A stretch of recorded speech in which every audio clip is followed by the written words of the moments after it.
El año pasado hiciste una gira por España, Sí. que ya había sido anteriormente. ¿Cómo fue esa gira? ¿Cómo te sentís con tocar solo en un set achicado, sí, solo? Y, por un lado, me siento bien tocando mi música, tocando mis canciones.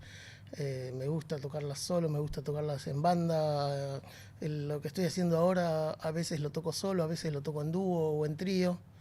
Eh, la verdad es que en general saco las fechas y después veo quién me acompaña.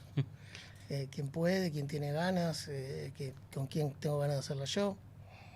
Es como una especie de formación abierta, si bien como hay dos integrantes que son como los que me suelen acompañar, como es una formación abierta que me permite, no sé si algún día tengo ganas de tocar con un músico amigo o alguien a quien admiro o alguien que me parece que le podría aportar a las canciones, puede ser que toquemos juntos y también puede ser que eso sea un acontecimiento único y que solo lo vea el que acudió ese día y eso me gusta. ¿Y la gira cómo estuvo? La gira estuvo buenísima. Yo la verdad que disfruto mucho de salir a tocar. Eh, y bueno, estar en otro país, que no es algo que yo haya hecho tan corrientemente, en un país donde las distancias son mucho más cortas que en Argentina, como que toqué, hice como 9 o 10 shows y casi todos en ciudades distintas. Eh, Acá la verdad que para hacer 9 o 10 shows en ciudades distintas hay que recorrer una cantidad de kilómetros importante y es bastante caro en ese sentido.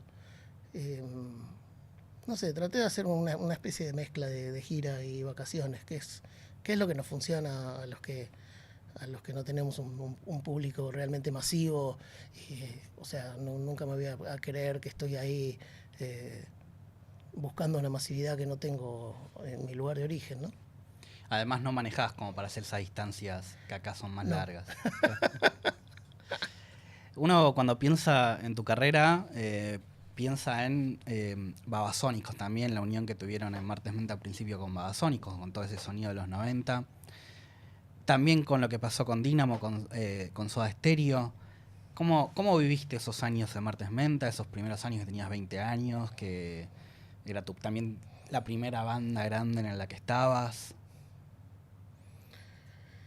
Si bien Martes Menta no era una banda en la que yo estaba al frente, no era una banda que tocase mis canciones, ni en la cual yo fuese el vocalista, creo que lo que podía más que todo eso era como la situación general, como la efervescencia de esa escena en ese momento. Pasaba algo que muy pocas veces pasó y que, bueno, a nosotros nos tocó generacionalmente y fue como una especie de explosión, donde había muchas bandas haciendo algo diferente a lo que sonaba en la radio, cada uno con sus influencias particulares, pero que no eran influencias completamente distintas a las del rock argentino e internacional que solía sonar en las radios principales de ese momento.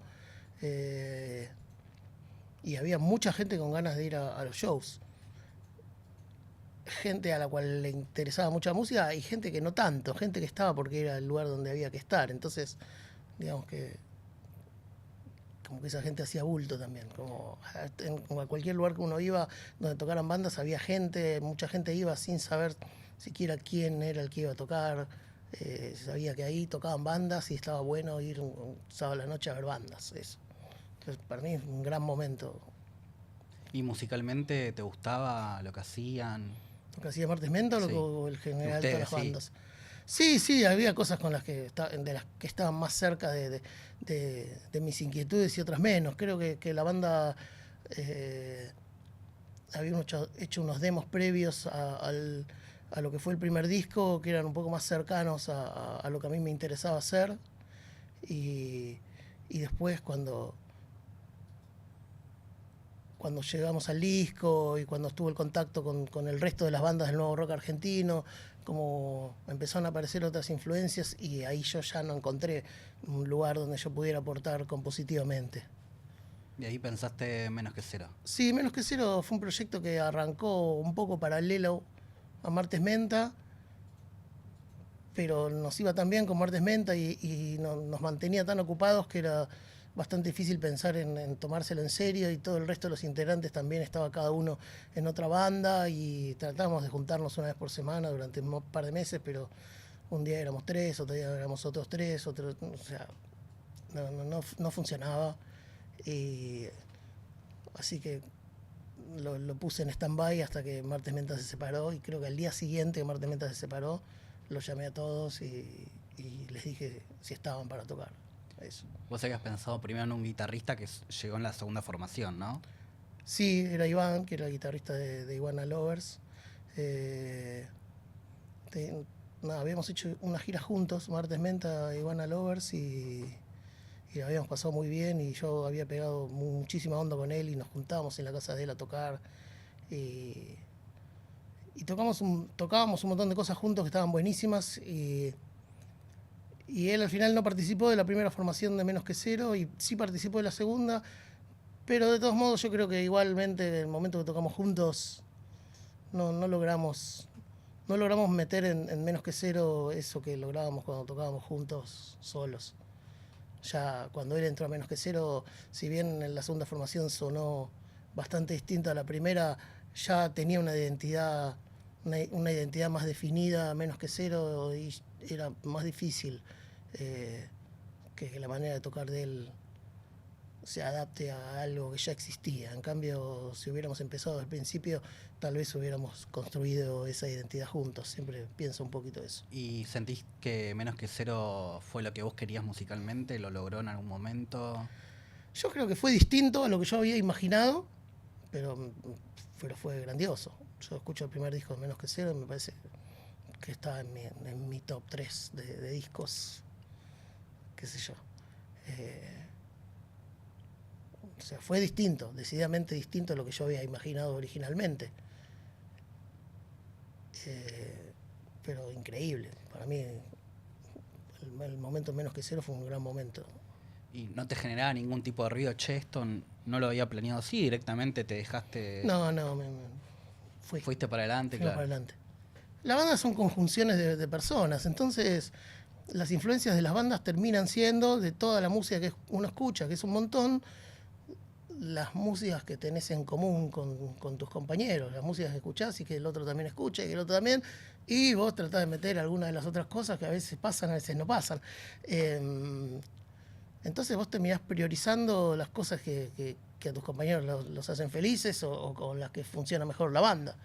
Y, qué sé yo, por suerte el espectro de música que todos escuchamos era amplio, y había como una zona donde nos sentíamos cómodos los tres al mismo tiempo, que estaba buenísima. ¿Qué cambió musicalmente de pasar a un trío a un cuarteto? Es muy diferente la dinámica de banda de trío a cuarteto. El trío es una formación que permite mucho más libertad, como todo lo que uno pueda tocar es, no sé si es preciso lo que voy a decir, pero de algún modo es menos determinante para definir la armonía en una canción. En cambio, o sea, digo, si uno toca un acorde en la guitarra, bueno, ya definió la armonía, pero si no está tocando un acorde y el bajo tiende a ser un instrumento monofónico la mayor parte de las veces, y uno puede no definir el acorde. En cambio, en un cuarteto, si ya hay dos instrumentos que están tocando, aunque toquen una nota cada uno, y el bajo, la única manera de no definir una armonía es que estén tocando todos al unísono, pero en general hay un grupo de notas que terminan definiendo. Entonces hay menos libertad, hay que estar un poco más pendiente de lo que está tocando el otro. Y no sé, siempre amé las duplas de guitarras, las grandes duplas de guitarras de las bandas de rock me pueden, qué sé yo, es un formato que me gusta mucho. ¿Y Valle de Muñecas en qué momento llegó? Valle de Muñecas arrancó cuando terminó Menos que Cero. Hubo como una especie de impasse, que justo en ese momento estábamos tocando bastante con Flopa y Minimal.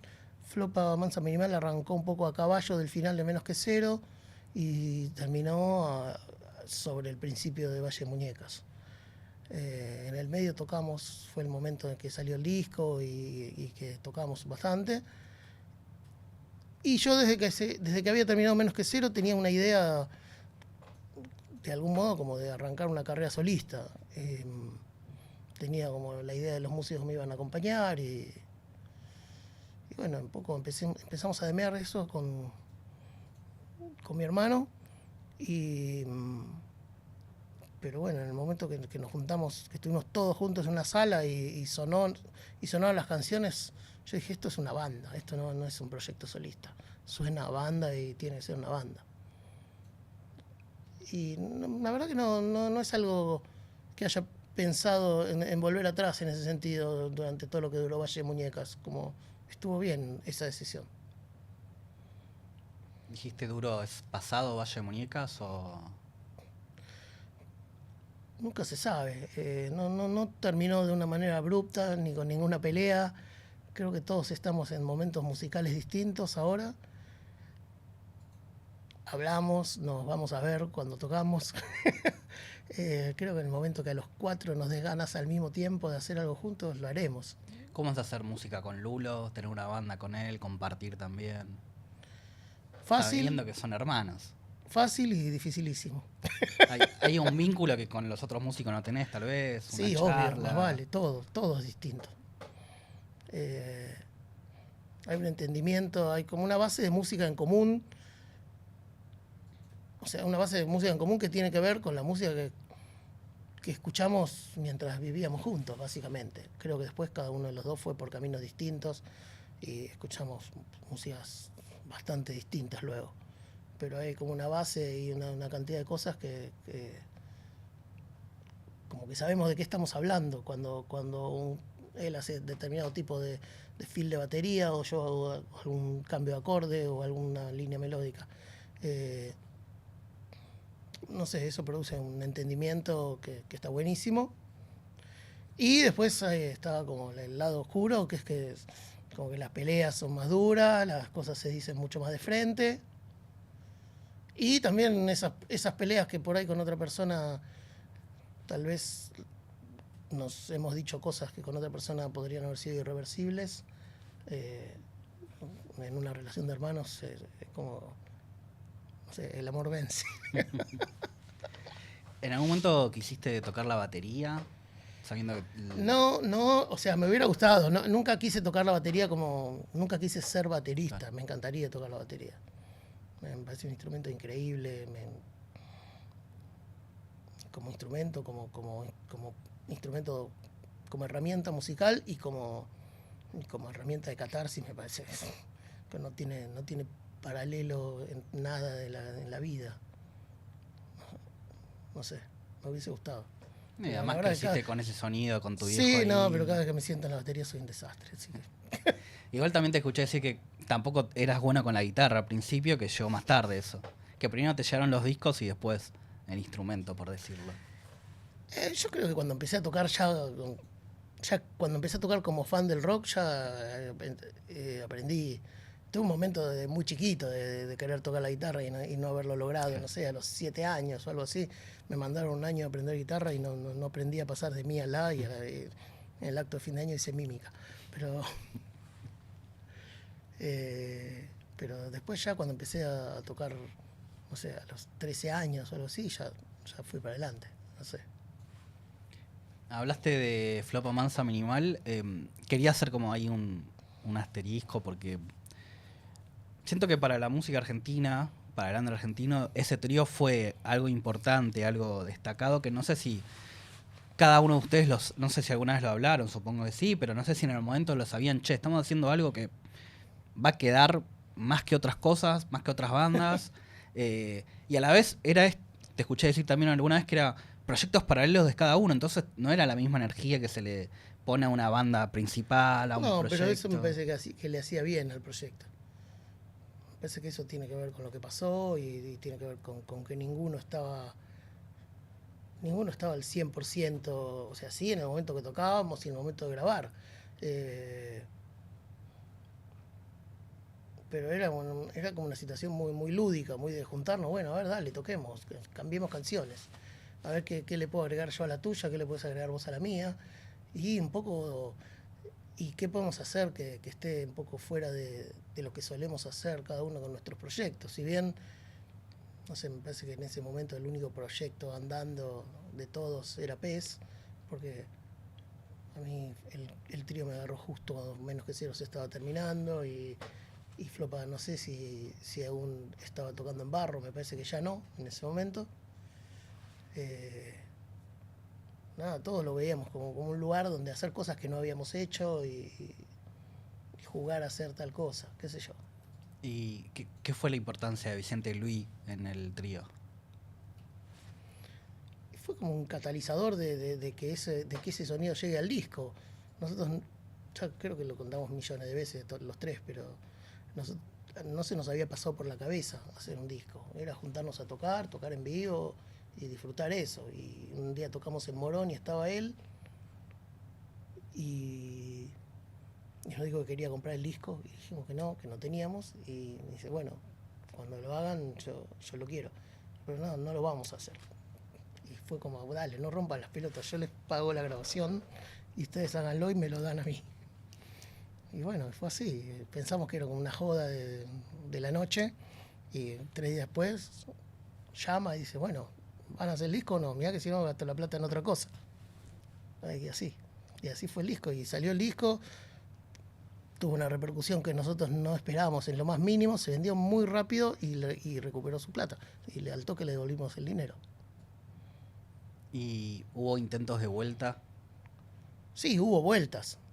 Hubo vueltas en 2010, después hubo otra vuelta en 2014. Pero Siempre shows había en algo. vivo y ya. O juntarse y probar cosas nuevas. No, nos juntábamos un montón, ensayábamos un montón para los shows en vivo. Tuvimos momentos lindos en esas vueltas. En la vuelta del 2010, en muy pocos meses hicimos casi 20 shows y estuvo buenísimo. Y había como un disco que asomaba. Y bueno, no sé, ahí yo estaba por sacar el tercero de Valle de Muñecas, que era La Autopista. Y Ariel me llamó una mañana y me dice, bueno, ¿qué vas a hacer? Yo le digo, mira, yo necesito, o sea, no quiero, yo sé que en este momento que haya vuelto el trío es mucho más importante que Valle Muñecas, y yo voy a sacar este disco ahora y va a ser una notita a pie de página de la nota doble página del segundo disco del trío, entonces quiero disfrutar esto con Valle Muñecas.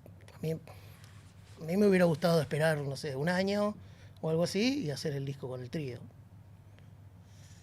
Pero bueno, Ariel me dijo, y mirá, no sé, nosotros no podemos esperarte y vamos a hacer el disco nosotros, listo. Y bueno, hicieron el disco Flopa Minimal y yo me quedé afuera de eso. Pero bueno, no me arrepiento porque estuvo buenísimo haber estado dedicado a ese disco, para un montón de gente como el más importante que yo hice. Para mí también es uno de los mejores discos que hice y tuvo su momento de dedicarme solo a ese disco. Entra en el top 3 de discos. Sí, sin duda. ¿Y el otro cuál sería? Con los músicos nos gusta hablar siempre lo último, así que para mí es Inventario. Es tu etapa solista, empezó ahí tu etapa solista, por decirlo de una forma. Sí. La música es totalmente distinta a la que venías haciendo. Sí, yo creo que el tipo de canción no es distinto. Es distinto el ropaje, la producción. Creo que todas las canciones, así como Menos que Cero es distinto a Valle Muñecas, pero, no sé, algunas de las canciones de Valle Muñecas podrían haber sido tocadas por Menos que Cero y viceversa. Me parece que con estas canciones pasa lo mismo. De hecho, algunas de las canciones tuvieron su paso por algún ensayo de Valle Muñecas, sonaron de una manera y yo dije, no, esto no va por acá, no es así mi idea. Y bueno, quedaron al costado. Cuando pienso en tus proyectos solistas, me pregunto si podés, te producís también, te producís tus propios discos, si podés alejarte un poco de, bueno, quiero también que otra persona tome ciertos criterios. Con Inventario yo tenía la idea de hacer eso, de trabajar con distintos productores que me gustaban, Pero justo al momento de que había empezado a grabar las cosas, empezó la pandemia y cuando, no sé, en un momento me di cuenta que estaba trabajando yo a destajo todos los días en mi casa, encerrado, y después de un mes de trabajar así, el disco ya estaba. Como faltaba, no sé, terminar las letras y algunos detalles, pero el concepto y la idea de disco ya había sido gestada en ese momento. No sé, ahora estoy como empezando a hacer un disco solo y estoy en un momento que pienso que me vendría bien una mirada externa. ¿Y te gustaría también mucho lugar de guitarras, darle esa prioridad? Sí, el inventario tiene muchísima guitarra. Eh, yo creo que este puede llegar a tener la misma densidad de guitarras, pero tal vez con menos capas. Claro, menos clima Sí, de no entrar sé, al mood no sé, y... ya veremos. Cuando pienso también en la hora de lo que es Mansa en el under argentino, supongo que ya muchas bandas ya llegan directo a vos. Che, me gustaría que nos produzcas. Algunas dijiste, no, tal vez no me gusta, o tal vez querés tomar decisiones que esas bandas no quieren. Sí, me ha pasado. Yo en general trato de hacerme accesible para todo el mundo que le interese trabajar conmigo. Como suelo tener una charla acerca de por qué quieren trabajar conmigo. eh, no sé, a veces es porque escucharon tal disco que yo produje y que les gustó, o porque escucharon algún disco mío como artista que les gustó, o no, o simplemente porque otro músico les dijo, llamalo a Mansa que graba bien, o que mezcla de tal manera, o que te va a gustar lo que vos haces. Me ha pasado que alguna vez me llama una banda que no me guste y no sé, la verdad tiene que ser algo que no me guste nada para decir que no. No, no me suele pasar. ¿Y algún género que digas Me que suele pasar, no? debe haber un montón de géneros a los que diría que no, pero no sé, tiene que ver con la gente, y también tiene que ver con el momento que me agarre. Yo creo que me debo haber perdido hacer un montón de trabajos no sé, por no responder a tiempo, porque se me acumularon los mensajes y uno quedó abajo del otro. A veces digo, uy, estos pibes me habían llamado, me habían escrito hace 2 meses y no les contesté, como soy medio desastre para esas cosas. Después, una vez que estoy trabajando en el disco, no. Claro. Eh, pero bueno, no sé, obvio que trato de priorizar cosas que me gustan musicalmente. No me suele llamar gente que hace algo radicalmente distinto a lo que yo hago. O sea, nadie me va a llamar para hacer un disco de speed metal ni de cumbia a mí, como qué sé yo. Pero podría pasar tranquilamente. Lo dudo. Hay tanta gente especializada en grabar eso, ¿para qué me van a llamar? Uno musicalmente te reconoce como un gran músico y a la vez vos te reconoces como un gran productor también, como un buen productor. Yo creo que sí. El ego no es mi especialidad, pero tampoco voy a tener una falsa humildad. Yo creo que soy bueno produciendo, encontrando qué es lo que está bueno de una banda y qué es lo que no, y enfatizando las mejores partes del sonido de una banda o de una canción.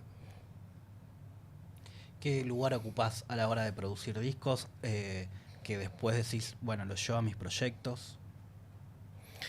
Y hay algo que está buenísimo de producir, que es como ese momento de intercambiar información y de intercambiar música y que la banda te plantee, a nosotros nos gustan tales discos, nos gusta este porque pasa esto, este porque suena así, nos gusta esto que hiciste, de tal, no sé, la manera que trabajaste de las guitarras o la batería, o esto que hiciste con las voces, y al mismo tiempo yo puedo decir, uy, a mí este tema me hace acordar a tal cosa y a ellos no se les había ocurrido. Entonces hay como un intercambio no sé, de ellos pasándome discos y yo pasándoles discos o cosas así, que es algo que disfruto. No sé, he descubierto montones de música gracias a trabajar con bandas y también he descubierto montones de maneras de hacer las cosas. La manera de llevar una banda, de componer, de arreglar una canción, son cosas que no se enseñan en ningún lado y uno puede ser fan de de tal o cual banda, pero nunca va a estar en la sala de ensayo de esa banda. Entonces uno no sabe cómo es el proceso por el cual una banda llega a que la canción sea lo que uno escucha. Y yo tengo el privilegio de ser testigo de eso, que cada banda desarrolla de manera distinta, porque ninguna vio a otra banda hacer eso en general. Tengo el privilegio de ser testigo de muchas maneras distintas de hacer las cosas, muchas maneras distintas de involucrarse en una banda y participar, muchas maneras distintas de componer, muchas maneras distintas de discutir a la hora de hacer un arreglo. Y bueno, uno va sacando conclusiones. Y, uy, mira, hicieron esto y les funcionó. Esto no lo haría ni en pedo. Hablo de todo, ¿eh? Hablo de la música y de las relaciones entre las personas y de la manera de llevar una banda, qué sé yo. ¿En qué momento llegaste a producir la primera vez? ¿Fuiste asistente? ¿En qué edad fue? Yo creo que la primera vez en mi vida que entré a un estudio, inmediatamente pensé que quería estar de los dos lados. Me sentía una especie de impotencia o sea, estaba escuchando la mezcla que estaba haciendo el técnico y yo decía, esto es lo que tocamos, pero no suena como tiene que sonar. Y yo no sé cómo explicarle que está mal, no sé cómo explicarle cuál es la manera de hacerlo bien. Y como que fue en ese momento yo dije, yo tengo que estar de los dos lados. Y a partir de ese momento me puse a averiguar, a leer, a estudiar, a conocer, a charlar con gente que se dedicaba a eso. No sé, tenía amigos que iban a grabar un demo, un estudio, y yo iba con ellos para ver cómo trabajaba el técnico en el estudio. Muy, muy tempranamente me interesó eso. Y después ya, en el momento que se separó Martes Menta, habíamos demeado lo que teóricamente iba a ser el segundo disco en Estudio del Abasto con Álvaro Villagra. Hacía, no sé, menos de un mes, así que estaba como fresca la relación con Álvaro. Y no sé, creo que un sábado tocamos con Martes Menta, el domingo se separó la banda y el lunes yo le toqué el timbre del estudio a Álvaro y le dije, quiero trabajar. Y Álvaro me dijo, mira, acá hay un par de asistentes, hay uno que se va y hay otro que va a pasar a ser técnico, así que por ahí en un mes y medio voy a tener un lugar. Y yo fui en un mes y medio y arranqué ahí de asistente.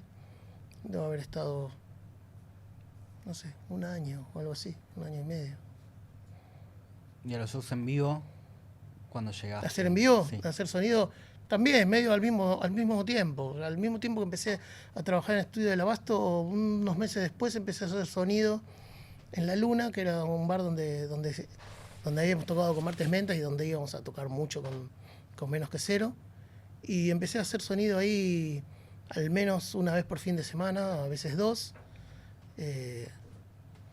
como operador fijo de la casa, digamos. Entraba, no sé, a 7 de la tarde y me iba a las 6 de la mañana.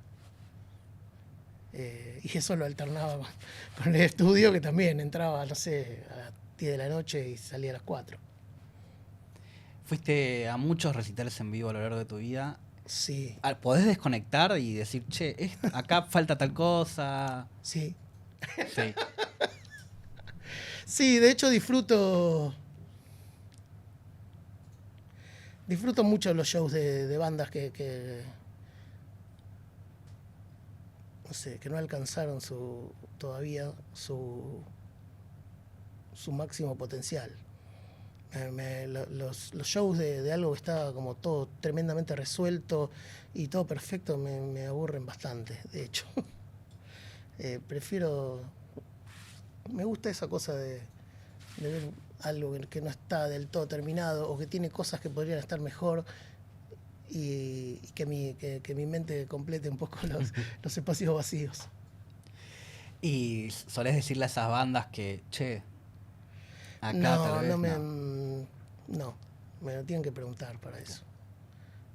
No sé, soy bastante respetuoso de eso y también sé que uno tiene un background musical que no es el mismo que tienen otros y por ahí todas las opiniones de uno están filtradas por los discos que a uno le gustan y tal vez la película que uno se armó en la cabeza respecto de una banda, para la banda no es la misma. Entonces, respeto esa identidad de las bandas y me parece que si ellos les parece interesante que yo trabaje con ellos como productor o como sonista en vivo, ahí sí se puede dar una conversación que tenga que ver con eso. Me gustó una vez que te escuché decir que cuando tocas en vivo pensás en el sonidista, entonces no le reclamás cosas como hacen muchos músicos. Sí, a veces lo logro, a veces no. Es una tortura no poderse hacer sonido a sí mismo. Lo harías, totalmente. Obvio, si pudiese desdoblarme. Al principio dijiste que cuando fue todo Martes Menta había mucha gente que quería estar en los recitales. Sí. ¿Sentís que post pandemia un poco pasó lo mismo? Sí, sí. No duró mucho, pero pasó. Igual, post pandemia, lo que hay es una cantidad de proyectos y de lugares para tocar y de ciclos infernal. O sea, muchas propuestas en Buenos Aires todo el tiempo. No hay tanto público para tantas propuestas, decididamente, o no hay el dinero para que todo el mundo pueda salir todos los días. Pero sí hay mucha gente con ganas de hacer cosas y con ganas de producir música o lo que sea que tenga que ver con la música y con el sonido.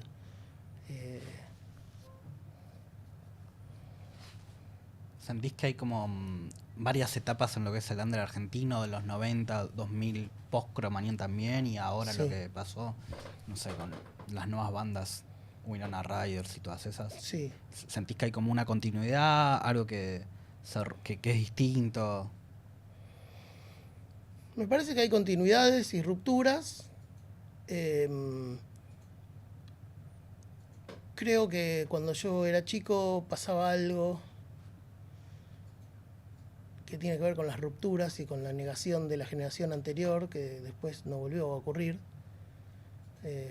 Creo que la generación nuestra, la del nuevo rock argentino, fue la última que renegó un poco del pasado. Renegó al principio, ¿no? Después todos hemos sido amigos de algún músico 10 años mayor que nosotros.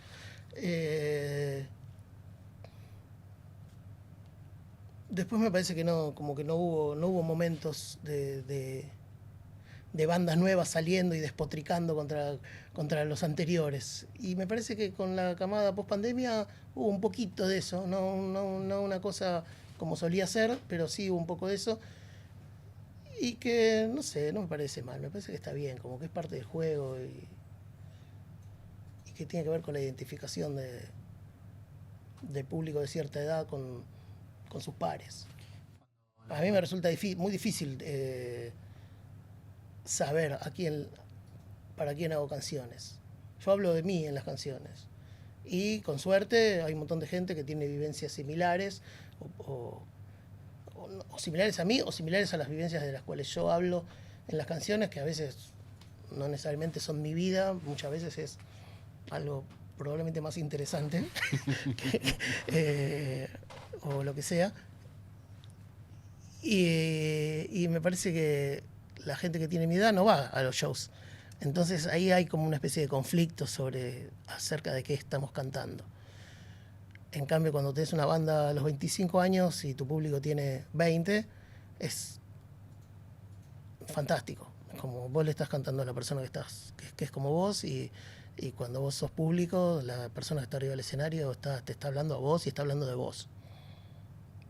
Cuando los Winona dijeron que antes de ellos el under estaba muerto, ¿a vos no te produjo nada de eso? ¿Sentiste que era No me natural produjo que nada saliera? porque sé de dónde vienen y me los he cruzado en montones de shows de bandas anteriores y nada, no sé, hay un montón de bandas que dijeron eso antes, bandas de mi generación, de las generaciones anteriores, o sea, no sé, lo dijeron Los Violadores, lo dijo Juana Loca, lo dijeron, no sé, Los Virus, qué sé yo, todo el mundo. ¿Cuál es? Ahora que pasa que es muy fácil agarrártela con alguien que tiene 20 años menos que vos y pensar que es un pendejo malcriado. Pero nada, cuando nosotros teníamos 20 años nos divertía eso, estaba buenísimo hablar mal del otro. Como la pelea que tuvieron con Bochatón, por ejemplo. Bueno, hay que bancárselo. Yo no sé, no opinaría sin haber estado en ese camarín las 6 horas que compartieron antes. O sea, después la gente puede opinar en base a un videíto por Instagram y todo el mundo O sea, he leído una sarta de pelotudeces en esas 2 semanas que pasaron después de eso. No, cosas increíbles y nada, qué sé yo. Winona Ryder hace uno de los mejores shows que se pueden ver en Buenos Aires en los últimos años, y Bochatón compuso algunas de las mejores canciones que dio el rock argentino en los últimos 30 años. No sé, parece que todos deberían apreciar un poco lo que hace cada uno, pero bueno, todo el mundo quiere el tweet con punch y despotricar un poco contra el otro, pero ninguno estuvo, ¿viste? Todos hablan porque el hermano le contó que un amigo de la novia del primo estuvo ahí y lo vio, ¿viste? Dale. Y además eso dura 2 semanas y ya está. Por suerte. Hablabas de que no sabías a qué público le cantabas, a qué público le componías. ¿Cómo componés las canciones? No, me refiero... yo no estoy pensando en el público a quien le hago las canciones. Yo hago la música que siento y escribo las letras que siento. Creo que las mejores canciones y la mejor música no está hecha por gente preocupada por cuál es su target de oyente, ¿no? Por más que ahora todo el mundo te diga, no, porque para tener más plays tenés que identificar tu tipo de oyente. Bueno, qué sé yo, me chupo un huevo, no tengo ganas de identificar mi tipo de oyente.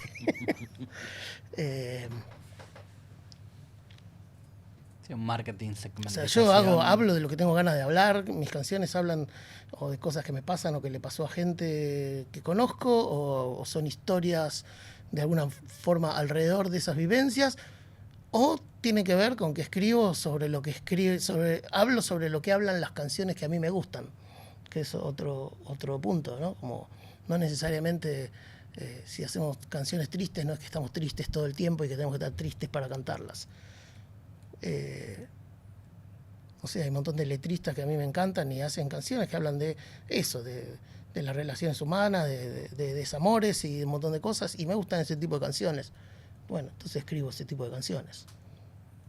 A la hora de componer, ¿qué viene primero? ¿Música, letra? Viene primero la música, siempre.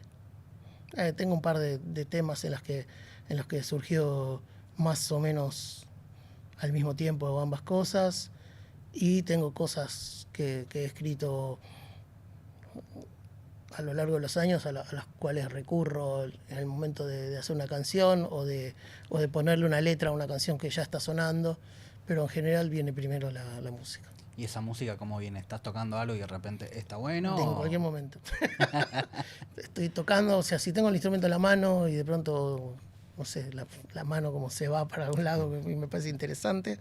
Si estoy escuchando un disco y digo, uy, esto, yo tenía una idea que me recordaba esto, o podría ser algo similar a esto, que puede ser un dibujito de guitarra, un cambio de acordes, un tipo de melodía, no sé, una idea de producción, y a partir de eso armo una canción.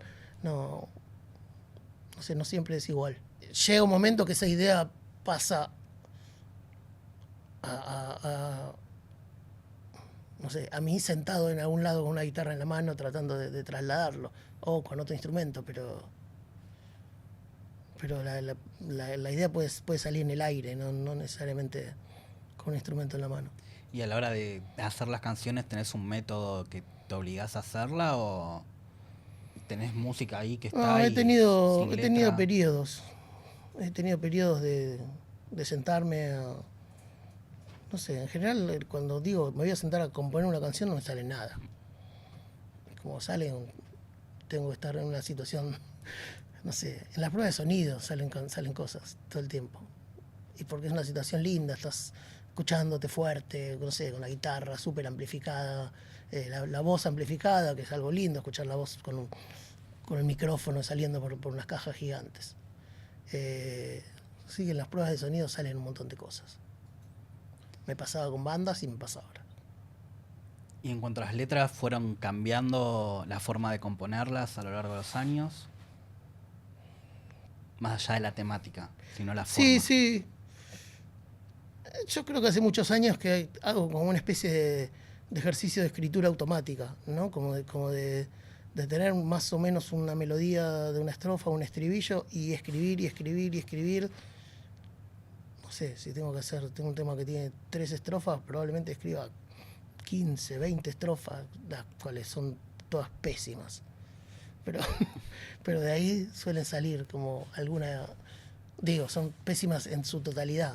Realmente todas tienen alguna frase que está buena o alguna especie de, como alguna construcción gramatical que me gusta, ¿no? Como eso decir, ok, esto acá viene una palabra de 2 sílabas, un verbo así, un adjetivo o lo que sea, y ahí cierra con una palabra aguda, no sé, ponele.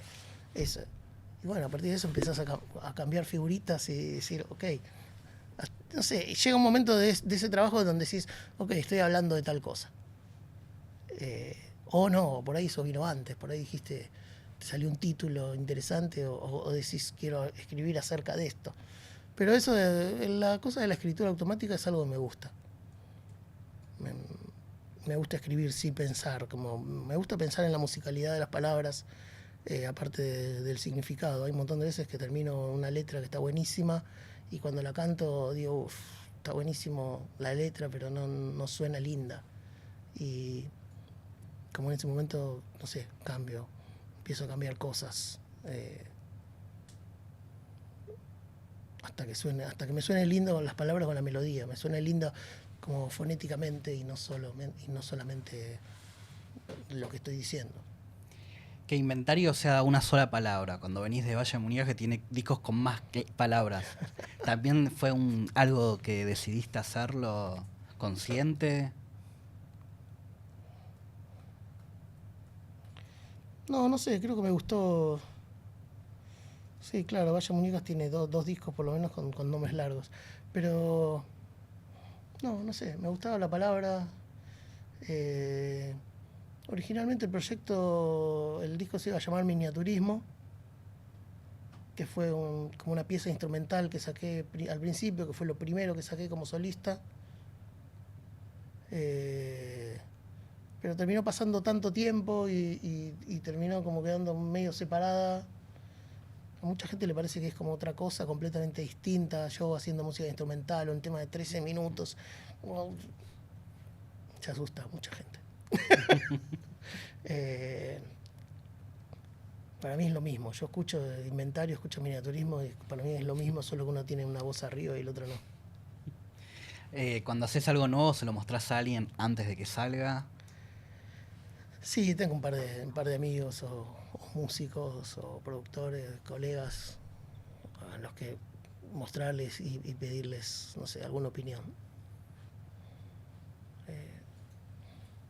Sí, me necesito un poco la mirada externa, por más que no haya trabajado con un productor. O sea, hay gente en la que confío en ese sentido y que me gusta mostrárselo. ¿Y qué sentís cuando la responsabilidad sos vos de que sos el último escucha cuando sos el productor? Sos el último, la última escucha sos vos, como Sí. no hay otro. Como... Bueno, en general cuando soy yo, ¿te referís a mis discos o cuando producís. Cuando Sí. produzco, bueno, ahí generalmente venís como de un trabajo largo, venís de haber estado muy encima de todo el material. Ahora como que las bandas tienen muchísimo menos presupuesto, pero me gustaba hace unos años cuando yo hacía todo el proceso y el disco lo masterizaba otra persona, me gustaba ese intercambio con el ingeniero de mastering, de pasarle las mezclas, una anteúltima versión de las mezclas y que me dijera, uy, acá podrías hacer esto o esto o esto. Como que el ingeniero de mastering tiene una mirada no tan estética, sino más técnica, entonces me parecía que está buena la mirada externa en ese sentido. Si no, yo estoy confiado de lo que voy haciendo porque confío en todo el proceso que hice. Y generalmente, no sé, es un proceso que cuenta con el aval de la banda, no es que yo decido las cosas y listo, y así terminan. No sé, con todas las bandas o solistas es distinto la relación y el proceso, pero en general va más o menos por ahí. ¿Y cuál es la forma de grabar que te gusta más? No sé, en vivo, por partes, por instrumentos. No, me gustan todas. Disfruto mucho disfruto mucho del laboratorio, de grabar capas y capas de cosas y todo eso, pero grabar en vivo yo creo que es lo que más me gusta. Grabar en vivo en un estudio, ser testigo de una performance que va a quedar ahí clavada, eso lo disfruto mucho. Saber que acabo de grabar una pieza que está terminada, o que por ahí, no sé, por ahí le falta, no sé, una voz encima o una cosa más y ya, eso lo disfruto mucho, pero realmente muy pocas bandas lo hacen ya, muy pocas bandas se animan a hacer una grabación en vivo. No, todo el mundo quiere tener el último control sobre las cosas, corregir la última notita. No sé, me parece ahí algo en lo que hay que insistir para que no se pierda. Y no, o sea, vuelvo a repetir que me gustan las dos maneras de hacer las cosas, las dos maneras y todos los grises que hay en el medio, que son un montón. No sé, me gusta la situación de gente tocando al mismo tiempo, me gusta la situación de gente tocando al mismo tiempo en el mismo cuarto también, que es un escalón más allá. Y también me gusta, obviamente, tener control sobre todo por separado y bla, bla, bla, porque, qué sé yo, porque uno es perfeccionista también en un montón de cosas. Pero no sé, hice discos de todas las maneras posibles y tengo discos que me gustan y que no me gustan con todos los approaches que se te ocurran. En los 90 era común o muchas bandas se iban afuera a grabar. ¿Qué pensabas en ese momento? ¿Te gustaba que lo hicieran? Me parece que estaba buenísimo y me parecía un delirio. Nosotros con Martes Menta nos separamos, pero se estaba rumoreando que íbamos a ir a grabar a un estudio, creo que era en Los Ángeles, el segundo disco. Y no me acuerdo de tener una charla y decir, en serio, esto es ridículo. ¿Por qué nos van a pagar los pasajes a 5 personas y vamos a estar en un super estudio? O sea, claramente un momento de derroche de la industria musical que, bueno, después le llegó la factura a todo, ¿no? No sé, la verdad me hubiera encantado tener esa experiencia en ese momento. No sé, estaba buenísimo. Había unos estudios en los que todo el mundo iba a grabar afuera que estaban buenísimos, pero era una situación ridícula, muy de derroche, muy de... no sé, de no tener conciencia de lo que es la economía, no sé. No, nada que ver con ahora. ¿Con los sellos cómo te llevaste? ¿Cómo te llevas con las distribuidoras, con las discográficas?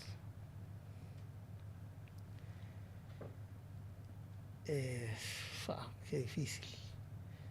Yo con los sellos independientes me he llevado bien. Con los sellos multinacionales no me he llevado.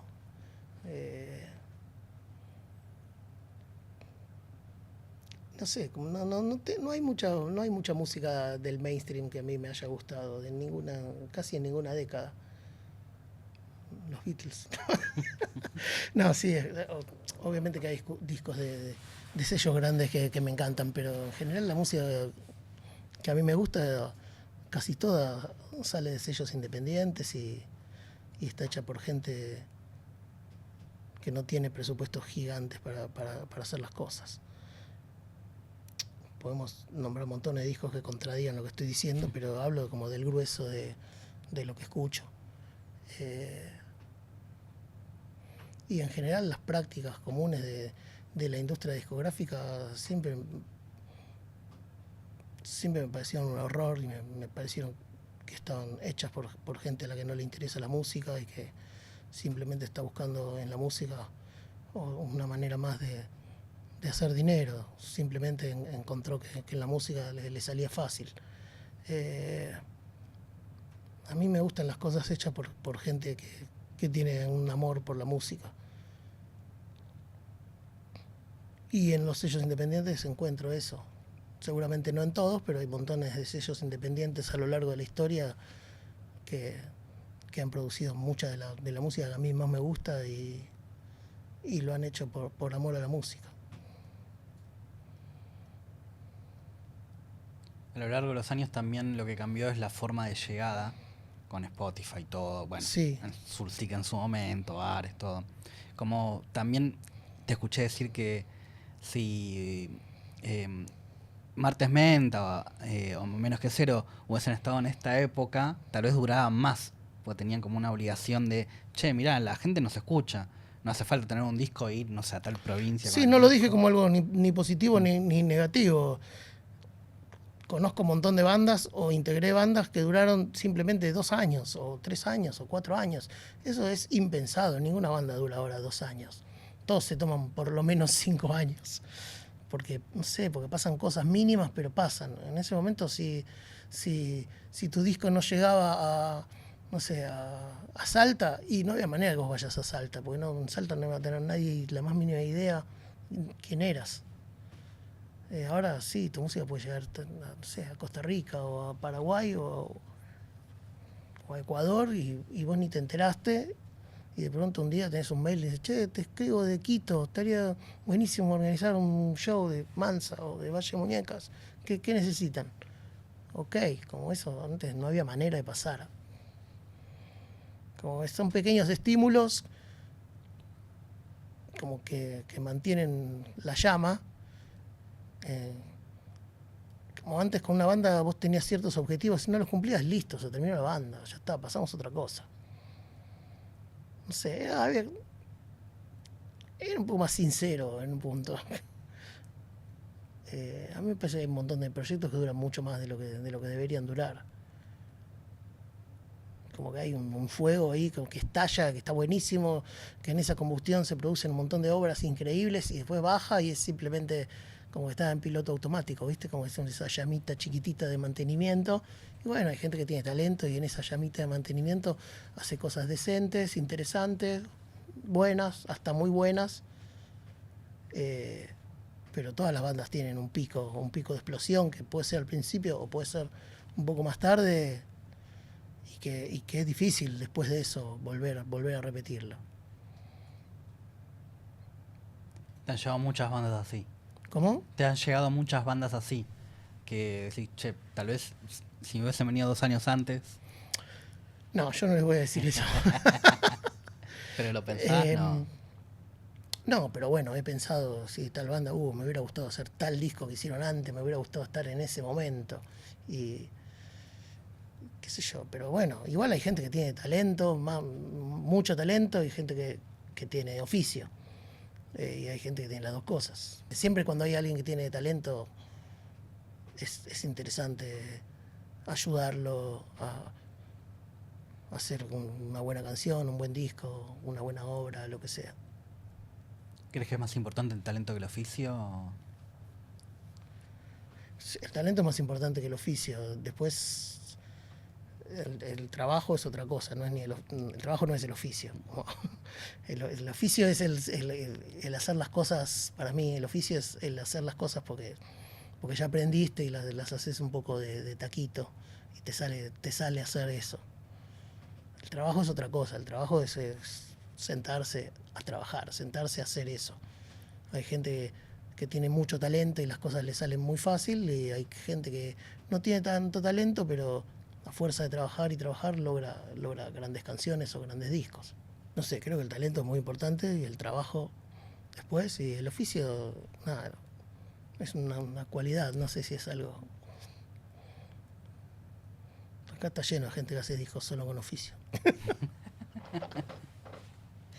También cambió la escucha a lo largo de estos años con las plataformas como Spotify. Y yo creo que cada vez hay menos gente que escucha discos completos. Muy poca gente escucha discos completos. Creo que la metodología que tiene todo el mundo hoy es ir escuchando 10 segundos, 15 segundos de cada canción, generalmente hasta el tema 3 o 4, y decir, ok, listo, ya sé de qué se trata este disco, pasemos al que sigue. Eso, en general pasa eso. ¿Y ves que los músicos también lo tienen en cuenta a la hora de armar discos o sacar sencillos directamente? Y puede ser que haya gente que piense en eso en los discos. Sí, los discos del mainstream sin ninguna duda piensan en eso. A mí lo que me parece A mí hay algo que me parece un poco triste, que es que la independencia y como la música alternativa, no como rock alternativo, como género rock alternativo de los 90, sino la música alternativa a la producida por las grandes compañías, era un lugar de independencia no solamente económica, sino también musical, un lugar de exploración de un montón de cosas. Y hoy me parece que la música independiente es como una especie de sala de espera del mainstream, como, bueno, estamos acá hasta que nos toque. O, entonces, no hay tantas propuestas que sean tan jugadas para un montón de cosas. Creo que en los últimos años volvió a haber algunas cosas interesantes, pero hay como una especie de sonido, no sé, como una especie de indie mainstream que no lo entiendo, no entiendo por qué. Y por fuera de lo que es la música que escuchás habitualmente, no sé, ¿te gusta Milo J, por ejemplo? Esos No artistas puedo nuevos. escuchar, no me vuelve loco, nada, puedo escuchar y decir, uy, esto está bien, esto está... No sé, no me voy a volver loco con esa música a esta altura, qué sé yo. Escucho un montón de cosas, ¿no? Escucho mucho hip hop, pero no puedo reconocer cosas bien hechas en músicas que no son la música que a mí me interesa. Después, si a mí me llega, si me conmueve, es otro escalón. Puedo reconocer el talento o algo que está bien hecho sin necesidad que a mí me llegue emocionalmente. De hecho, un montón de... ni siquiera tengo que hablar de música nueva, puedo hablar de... no sé, de grandes músicos del rock que no puedo dejar de reconocer que tienen talento, pero a mí no me pasa nada con su música. ¿Como cuáles, por ejemplo? Qué sé yo realmente escucho a Fito Páez o a Charly García y a mí no me pasa nada. Me pasa algo... Puedo reconocer que un par de canciones me pegan un poco más que otras, pero en general... Nada, no voy a negar el talento que tienen y que son buenísimos para un montón de cosas, pero a mí no me llegan, es algo completamente subjetivo, no sé. ¿Ves algo en el mainstream que te gustaría para tus proyectos o nada? Siempre hay algo, yo veo cosas buenas en todos lados, no sé. Trato de ver siempre el vaso medio lleno yo, no soy un escéptico absoluto.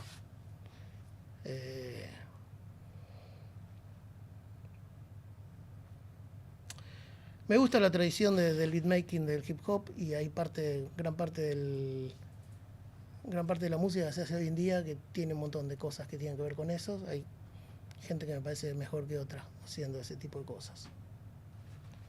El hip hop sigue haciendo discos que están buenísimos y sigue evolucionando. No sé, Kendrick Lamar me parece zarpado. Pero no sé, ahora justo esta semana todo el mundo habla del disco Bad Bunny y yo digo, no sé, a mí no me llega. Tengo que poner un día y escucharlo realmente con un poco de desprejuicio y decir, bueno, a ver qué es lo que a todo el mundo le interesa. Okay. Con el Milo J también un poco. O sea, hay mucha gente a la cual respeto y me dice, uy, escucha esto, está buenísimo, ok. Tengo una lista de discos que me interesa escuchar que es larguísima. Y tengo como, no sé, tengo otras prioridades, ¿sabes? ¿Qué sé yo? No sé. Y un montón de discos viejos que no escuché en su momento, que tengo ganas de escuchar.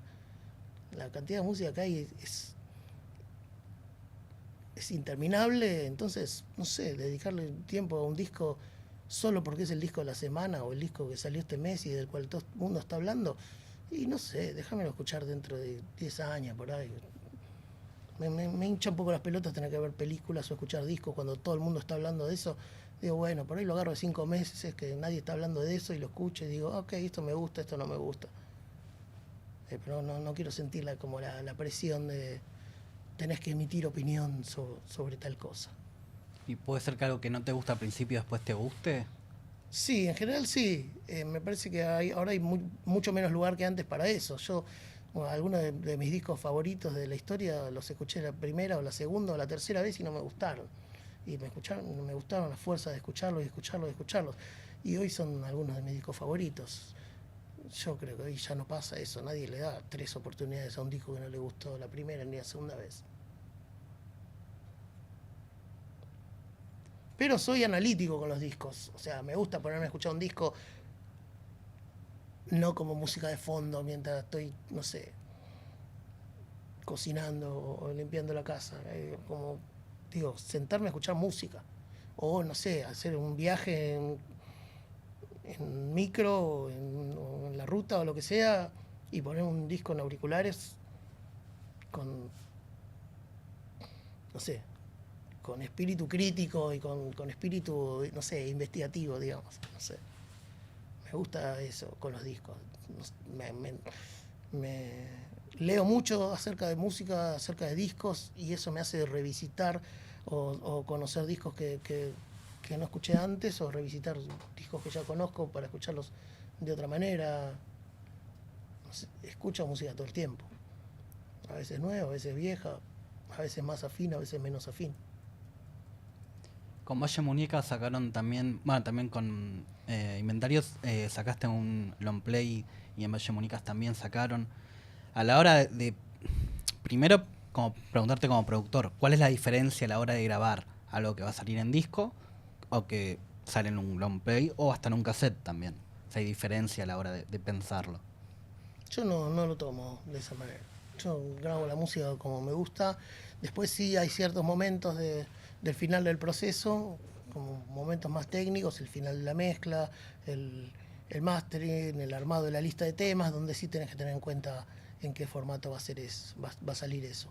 En el momento de estar produciendo la música, yo no lo tomo en cuenta eso. Sé que hay un montón de productores súper especializados que no sé si acá tanto, pero afuera hay gente que dice, ok, esto va a sonar en tal radio, entonces tiene que sonar así, va a sonar en tal otra. No sé si tengo ganas de pensar en eso. ¿Productores hay que te gusten de Argentina? ¿Cómo laburan?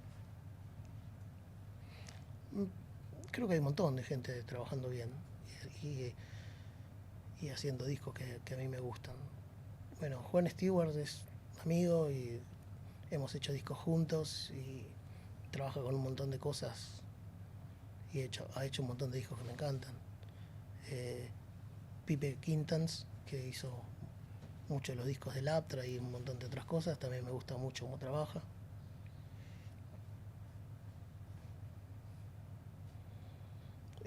Gonzalo Reinoldi, que trabaja mucho hardcore y punk rock, todo eso, grabando eso me parece el mejor.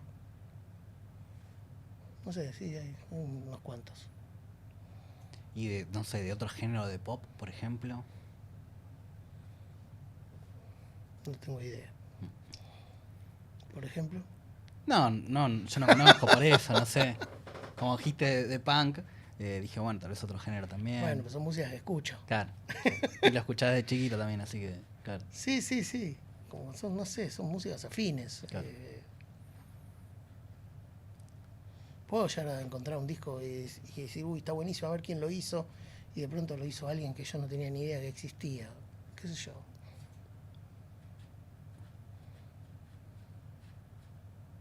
¿Solés fijarte en quién es el equipo que hizo ese disco? Cuando el disco me gusta, sí, siempre. Qué sé yo, es algo complicado. Antes eso estaba en el librito del disco y uno, nada, te comprabas un disco y hasta que llegabas a tu casa, viajabas en colectivo, no tenías nada que hacer, leías el librito del CD. Yo me sabía de memoria quién había grabado cada disco, quién había mezclado, quién había tocado invitado. Ahora no sé, no hay ninguna información en ningún lado y de ahí los lugares donde están tenés que abrir tal ventana y entrar en tal lugar, como no es muy poco. No sé, como todo está pensado para que sea todo cada vez más genérico y que cada vez importen menos las cosas. Ya desde el momento que una canción es un archivo, un punto algo, igual que es un PDF, es como una canción, es lo mismo que un PDF, que un Excel, Entonces, como todo el valor sentimental y emocional de las cosas se va reduciendo de a poquito. Se va reduciendo el contacto físico con la obra, se va reduciendo la información de quiénes son los que participan. En algún momento va a dejar de estar disponible en qué año se hicieron. Ahora hay un montón de bandas de IA que suenan más o menos parecidas a otro y qué sé yo, dentro de 10 años la música actual, y para una oreja de dentro de 10 años no va a ser tan distinta una música hecha por personas que una hecha por una IA, no va a distinguir, así como la gente, no sé, hace 15 años le costaba distinguir entre la calidad de, no sé, de los Beatles o los Monkeys, y bueno, dentro de unos años va a pasar lo mismo con eso. ¿Qué te produce que esté la inteligencia artificial también en las letras y en la producción y en la música? La persona que inventó la energía nuclear no pensó en bombardear Hiroshima, y con la inteligencia artificial pasa lo mismo. Me parece que hay un montón de cosas para las cuales se puede utilizar la inteligencia artificial que está buenísima. Y hay gente que la va a usar con talento y hay gente que la va a usar con oficio, como decíamos antes. No sé, yo no haría una letra o una producción completa con inteligencia artificial. La verdad que no la he usado nunca, pero me imagino que podría ser útil para un montón de cosas. Conozco un montón de gente que la usa para cosas. No sé, me parece ridículo negarse al avance y a tecnologías que pueden ser provechosas para un montón de situaciones. En la historia de la música está llena de escalones que se fueron superando, de situaciones tecnológicas en las cuales siempre hubo un montón de gente diciendo no, esto va a destruir la música. O sea, pasó cuando se inventó la grabación, pasó cuando se inventó la grabación multitrack, pasó cuando se inventó la máquina de ritmos, el sampler, un montón de cosas para las cuales siempre hubo un montón de gente augurando que le estaban matando el alma a la música, que le iban a sacar el trabajo a un montón de personas o lo que sea. Y hoy tenemos a todas esas situaciones conviviendo y la música va cambiando, no es lo mismo la música de ahora que lo que era la música en la década del 60 o en la década del 20 o en 1880, pero la música sigue, porque hay un montón de gente a la que le interesa hacer música y expresarse.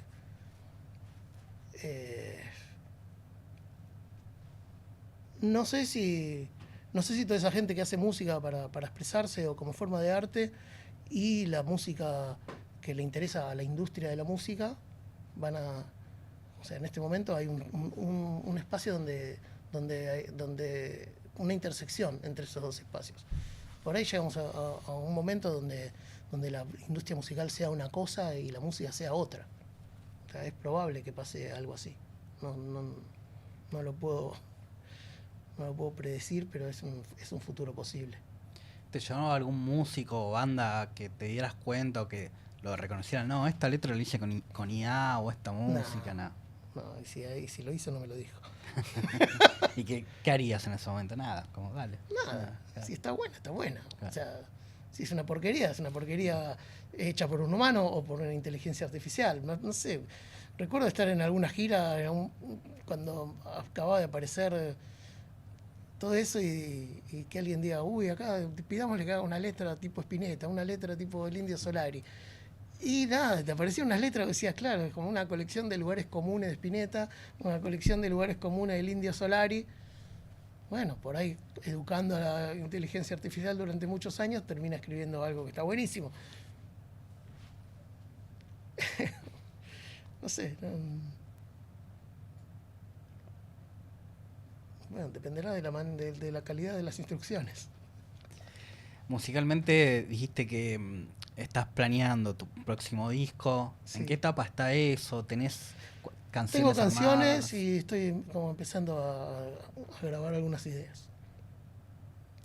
No sé, supongo que voy a estar como todo el año dedicado un poco a eso en los ratos libres porque tengo otras cosas para hacer.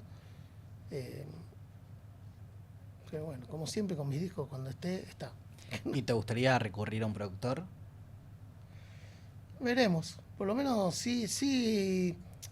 Seguro que voy a participar a un par de amigos de proceso y a pedirles su opinión.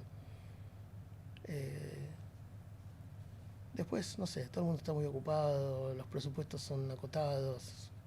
Veremos. Estaba pensando algo de cuando dijiste de Jon Stewart, Rod bajo la agua, Jaime sin tierra. Me acordaba cuando Teatro San Martín, un peso en la entrada, que habían recitales ahí. Me acuerdo de esa época, de 2010 más o menos, o antes. Que ahora dijiste que hay muchos lugares, pero no son tan accesibles tampoco. No es eso de un peso te vale la entrada. Hay a la gorra, hay gratis. Sí. Bueno, el ciclo nuevo, que es de lo que estamos hablando, era algo que tenía que ver con cultura de la ciudad de Buenos Aires. La ciudad de Buenos Aires hace mucho que no hay cosas de política cultural que tengan que ver con la música interesantes, ¿no? Como hay algunas cosas medio que hacen como para llenar espacio, pero muy pocas cosas interesantes. Me parece que es una lástima porque hay montones de espacios en la ciudad, no sé, desde el Centro Cultural Recoleta, que pasan algunas cosas, pero muy poco comparado con lo que solía pasar hace 20 años o 25 años. Era un espacio donde había cosas todo el tiempo y vos sabías que había bandas en la terraza los fines de semana y bandas en la capilla, no sé, los miércoles o los jueves y música electroacústica los martes y ahora ahí, no sé, en verano toca alguna bandita en la terraza y no mucho más, no se comunica, no hay nada. En ese momento del que estamos hablando estaban los carteles en la calle, todo el mundo se enteraba de que había shows, tocaban bandas realmente importantes en, no sé, en Barranca de Belgrano. Había montones de situaciones. El Teatro San Martín, el Centro Cultural San Martín, son espacios que yo cada vez que entro me da realmente pena. Como son espacios que tienen muchas salas y la mitad de los días están desaprovechados. Son espacios que son de la ciudad, son espacios que pagamos todos y no hay... No sé, en el CCK hubo un momento donde hubo un montón de cosas sucediendo y ahora está también, como otra vez, bajó la espuma, obviamente.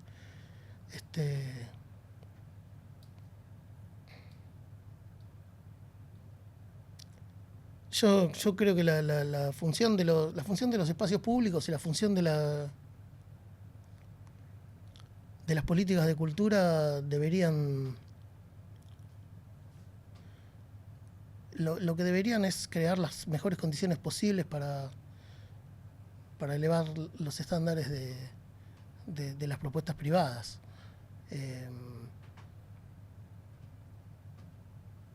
Como la función de los presupuestos de cultura del Estado, realmente, no sé, hay gente ahora que se indigna porque se pagan cachet millonarios a artistas.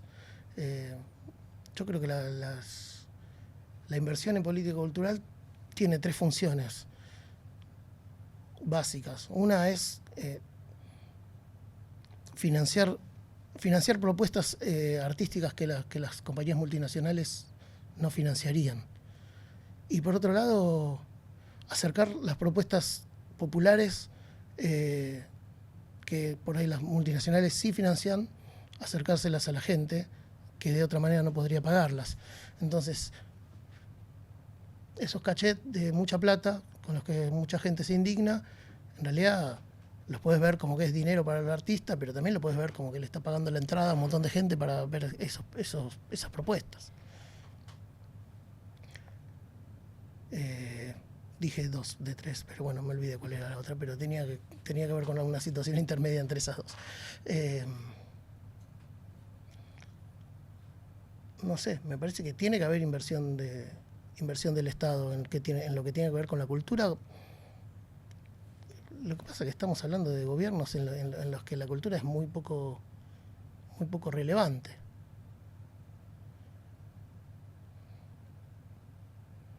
No sé qué.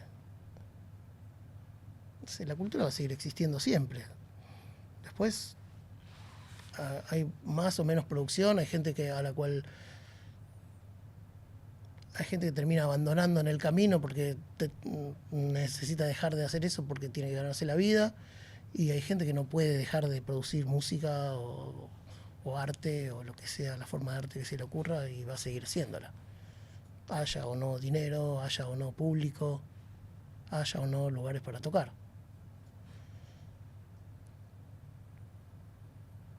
Si cambian los gobiernos, ¿te ves en la posibilidad de que venga alguien y te diga, querés participar de cultura en el área? ¿Participarías?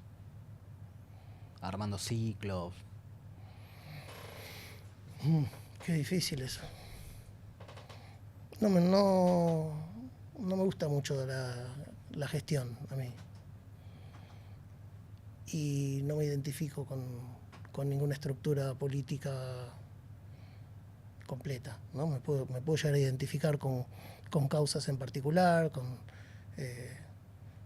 pero no pondría la cara por ninguna de las estructuras partidarias, más que políticas, por ninguna de las estructuras partidarias que hay en Argentina. ¿Cómo viste el ataque del presidente a artistas, especialmente mujeres, Lali, María Becerra? No sé, con un nivel de vergüenza que nunca pensé que iba a sentir por un... Digo, nunca fui fanático de ningún presidente, pero estas situaciones me produce una vergüenza. No lo puedo creer, entre asco y vergüenza, no sé cómo explicarlo.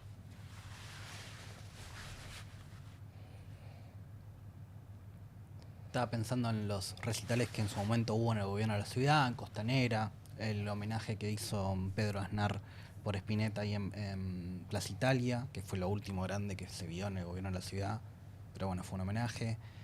Que también, esto que decías, mucha gente se queja del presupuesto, pero esos festivales te abren también un montón de negocios alrededor.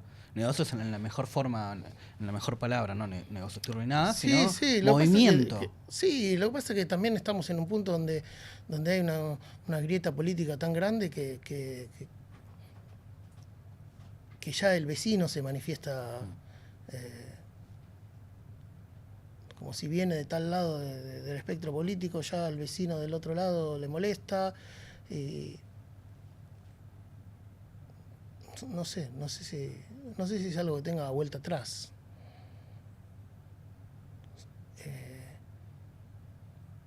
Yo trabajo mucho con shows de otros artistas haciendo sonido en el interior del país, y realmente bajó muchísimo la cantidad de trabajo y de shows y estamos hablando de artistas súper populares que realmente son los mismos los que trabajaban en el gobierno kirchnerista que los que trabajaban en el gobierno de Macri. Como los artistas populares en Argentina son siempre los mismos, no hay demasiado. Bajó mucho el trabajo en ese sentido, y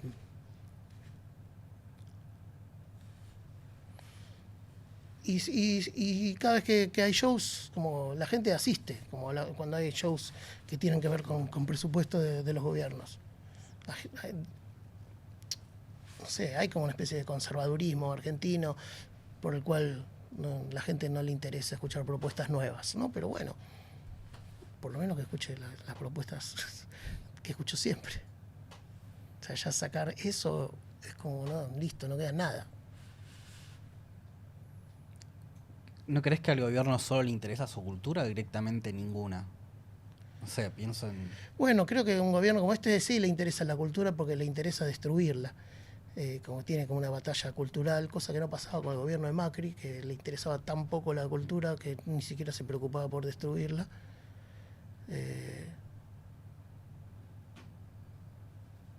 Sí, yo creo que le interesa particularmente la guerra contra la cultura. Cuando el gobierno dijo que iba a hacerle una causa legal a Dillon por cantar la canción de las manos de Sí. Filippi. ¿Cómo viste que el gobierno persiga judicialmente a un artista?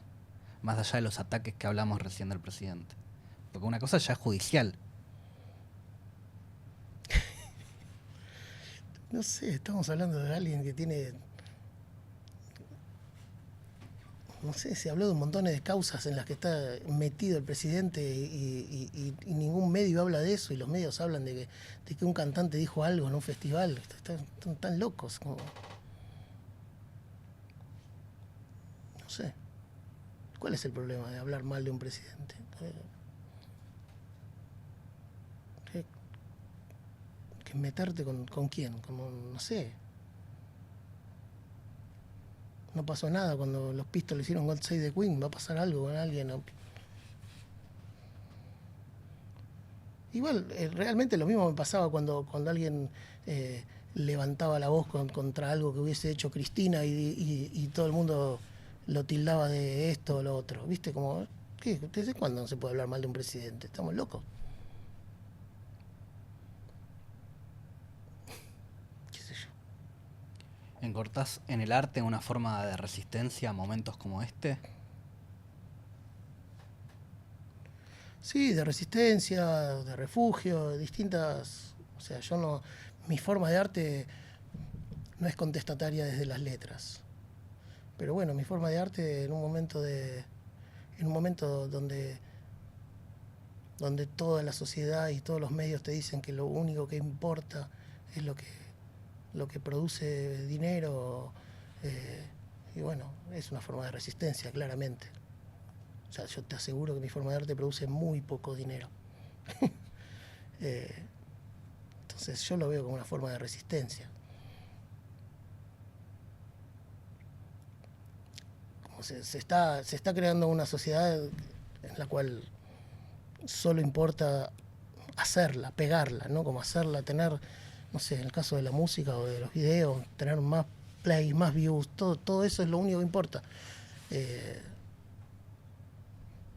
y eso como que pasa muy fácil a la gente a la que no debería importarle eso, ¿no? Como que antes era un problema de la gente que se dedicaba a la industria, de la gente que se dedicaba, no sé, a ganar dinero. Ahora no, ahora como todo el mundo piensa las cosas en esos términos.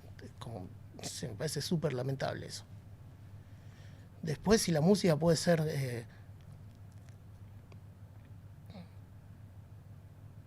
no sé si la música puede empezar una revolución, creo que esa idea quedó bastante atrás, pero ha habido un montón de movimientos que han servido para darle voz a pequeños grupos de gente. Sea, sea Bob Dylan en su momento, o sea el hardcore a principios de los 80, o eh, no sé si existe algún movimiento, no sé, algunos momentos del hip hop. No sé si existe algún movimiento así hoy día, al menos dentro de la música a mí me puede interesar. Puede ser que haya otro tipo de música, sobre todo en distintas partes del mundo, fuera de... No, en Chile cuando fue todo lo que fue el Sí, movimiento. siempre hay Sí, cosas, siempre hay grupos sí. o canciones, obvio que va a haberla. Eh,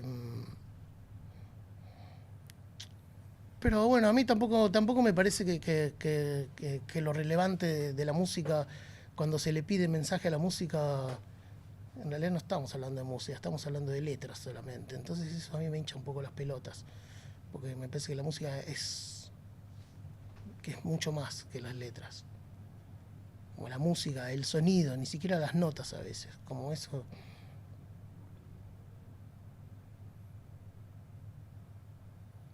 Una vez un amigo cantor, guitarrista, me dijo que a uno de sus docentes le decían, ¿para qué sirve la música? Como queriendo recortar presupuesto. Y decía, vos cuando llegas a laburar de tu casa, laburás 10 horas, 8 12 lo que sea, y llegás y ¿qué querés? Te pones música, o sea, como también es eso, más allá de... Sí, sí, pero no hay. Cuando hay un pensamiento popular eh, diseminado, es muy difícil ya retroceder a esos lugares. O sea, como si estamos hablando de vas a tener que recortar mucho. No, si estamos hablando de si la música tiene que existir o no existir, o sea, ¿cómo vamos a llegar al momento donde hablamos de la música que hacemos los que hacemos música que no da dinero o las propuestas que no son estrictamente populares? O sea, ¿cómo hacemos para llegar a ese punto? ¿No? Como el rock siempre fue como un espacio un poco equidistante de la cultura de masas y del arte. O sea, nunca fue estrictamente arte ni nunca fue estrictamente cultura de masas. Si solo queda la música que está más cerca de la cultura de masas, ¿cómo hacemos para que esas formas para que esas formas evolucionen? Como si no tienen el ímpetu de correrse, de romper nuevas fronteras, de ir a lugares donde no fue antes. ¿Cómo hacemos para que eso evolucione? Si la única evolución posible es encontrar la nueva manera de que produzca más dinero. Y en medio de toda esta crisis política social, este ataque al arte, a la cultura, a la hora de pensar tu música, tus creaciones, ¿podés como nutrirte de todo esto? ¿Necesitas como una burbuja o cómo es ese proceso?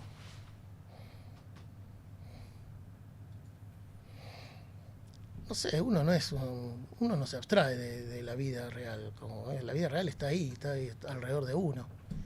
Es como la música, como uno puede decir, me interesa hacer música que tenga que ver con esto, pero también hay un montón de música que vos escuchaste toda tu vida o que la escuchaste por más que no era música que a vos te interesaba, pero la escuchabas cuando subías al colectivo, cuando entrabas al almacén o cuando ibas a la escuela y de alguna manera forma parte de vos. Bueno, la vida, la actualidad, la realidad forman parte de uno. Es muy difícil abstraerse de eso, tampoco es necesario buscar abstraerse, qué sé yo. Después sí, hay gente que quiere hablar puntualmente de eso y hay gente que no, pero bueno, de nuevo, estamos hablando de las letras en ese caso, que es una parte minúscula de... No, pero también a la hora de la creación musical. Sí. Bueno, si uno escucha música académica, hay un montón de músicas que dicen un montón de cosas sin necesidad de acudir a una letra. En el jazz, entonces, ¿por qué no vamos a pensar? De hecho, cuando desde este lugar del mundo escuchamos música en otro idioma sin tener un conocimiento importante del lenguaje con que se canta, estamos escuchando música. Y realmente hay músicas que son rupturistas, contestatarias, más allá de lo que diga la letra. No importa lo que diga la letra, porque la letra está hablando de otra cosa. Hay sonidos que dicen cosas, hay instrumentos que dicen cosas. ¿No?